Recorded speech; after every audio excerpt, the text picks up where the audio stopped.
mais alta e tinha uma galera. Tem jovem aí, amém? Todos nós, aleluia. Aí tinha uma galera, tinha um palanque. Em cima do palanque tinha uma turma. Eu ouvia a música, eu entendia as melodias, tudo. Era uma música, uma coisa pesada musical. Ao redor, muita gente sentada. Muita gente ali sentada, irmãos. Todo mundo ali, né, parecia, né, estar participando daquilo. De repente, eu já estava por cima, vendo das alturas. E a coisa era muito grande, irmãos. E era como que rebanhos de igreja. E todo mundo assentado. E de repente eu estava de volta lá no meio de todo daquele acontecimento, irmãos. E na medida que eu ia andando ao redor de toda aquela multidão que pareciam estar em um lugar que a gente conhece, sim ou não? Você já conseguiu visualizar alguma coisa aí? Já conseguiu ver alguma coisa? Olha, você vê alto da montanha, um povo fazendo uma música. Eu não consigo te dizer, mas espera aí, irmão.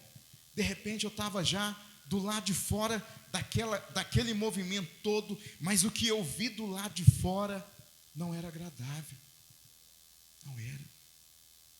Deixa eu usar um termo aqui mais ameno. Você vai entender. Mas ao redor de tudo aquilo era uma coisa gigantesca, irmãos. De repente eu fui levado para cima e eu via de longe, era como formiguinhas, mas todos assim reunidos, organizadinho, cada multidão no seu quadrado em volta de tudo aquilo. E olha só, irmãos. De repente eu volto e começo a andar pelo lado de fora. E pelo lado de fora, vou usar uma palavra aqui que você vai entender. Do lado de fora era uma coisa nojenta. Parecia que do lado de fora era só, você vai entender, era só estrume de vaca, para não falar outro nome. E aquilo assim me incomodava. A aparência parecia algo que eu conhecia, mas eu não conseguia entender de que se tratava aquilo, porque parecia com algo que deveria ser normal ou tradicional. Mas na medida que eu fui andando do lado, isso naquele sonho, andando não, que me colocaram ali do lado de fora, eu já vi que o negócio era bagunçado, era fedorento, era nojento, dava nojo. E de repente eu comecei a ver jovens que estavam misturados com aquilo ali. E os jovens, eles não tinham amor à própria vida. Eles buscavam a própria morte. E na medida que eles buscavam a morte deles, eles não sentiam remorso por aquilo.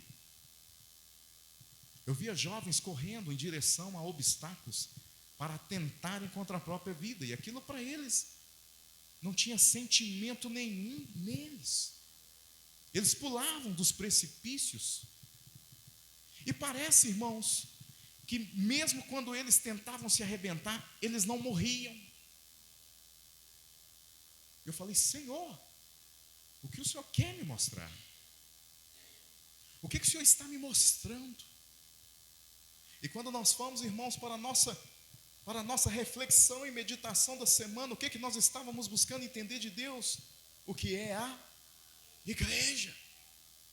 Eu falei: Senhor, o que o Senhor quer falar comigo? Porque a hora que eu cheguei parecia uma coisa, mas não era o que eu achei que fosse. E eu falei: Senhor, tem misericórdia. Tem misericórdia. Sabe aquela visão que depois que você tem, aquilo te incomoda? E te incomoda durante toda a semana? Eu falava assim: Senhor, tem misericórdia, eu tenho que falar isso para a Adriana, vai que o Senhor me recolhe aí, antes eu não falei isso para ela. É sério, irmãos, é um sentimento no espírito. Eu preciso falar o que eu vi. Eu preciso falar o que eu vi. É algo que não é normal, não é natural. Mas eu posso querer começar a entender, irmãos, com a ajuda de vocês, com a sua oração, é que o Espírito Santo de Deus tem tentado chamar a nossa atenção para uma adoração que seja sobrenatural, espiritual, a ponto que essa nossa adoração, a adoração da igreja, o culto da igreja, aleluia, seja algo que supere, irmãos, todas as adversidades. Porque quando eu cheguei e vi aquilo, eu falei, nossa, que coisa grande é essa? Mas ao mesmo tempo que aquilo era gigantesco, ao redor de todo aquele movimento, a única coisa que a gente encontrava era aquilo que nós não queremos nem de longe, próximo da nossa casa. Esses dias são dias do Espírito Santo na nossa vida, aleluia. E é verdade que o Espírito Santo tem trabalhado na vida da igreja. Quando eu digo igreja, na vida daqueles que dão liberdade à palavra de Deus, aleluia, para que eles sejam referência, para que eles sejam luminares nessa terra, aleluia. Quando nós olhamos, irmãos, para o castiçal de Israel, nós achamos bonito e até falamos assim, vamos ter um na nossa igreja. Mas quando nós vamos para o joelho, quando nós vamos buscar a presença de Deus, quando nós vamos buscar a revelação do Espírito Santo, Ele nos fala assim, não é do castiçal que vocês precisam, mas o que vocês precisam, aleluia, é serem a luz que ilumina os olhos daqueles que não podem ver. Aleluia. Logo à tarde agora, porque quando a gente tem um sonho desse, uma visão dessa, não sei como classificar, a gente começa a intensificar no clamor, Senhor, fala comigo, me explica, me esclarece. Mas uma coisa que o Espírito Santo me deu como alegoria agora à tarde, irmão, vocês não vão entender. Vocês não vão entender isso aqui.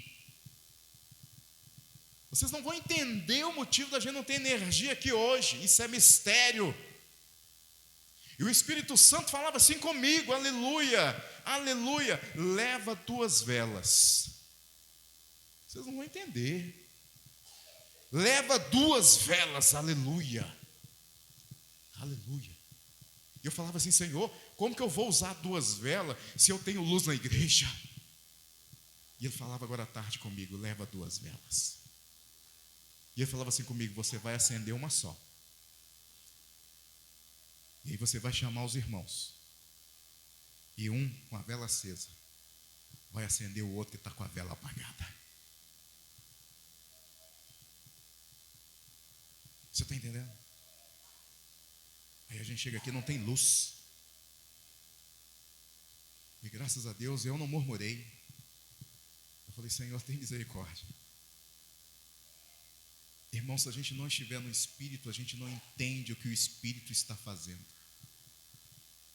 Aí a gente chega aqui. Eu não precisei da vela, porque Deus, sabendo que eu não entenderia, que eu acharia aquilo muito louco, Ele providenciou que a gente não tivesse luz, para que uma luz fosse acesa. Aleluia.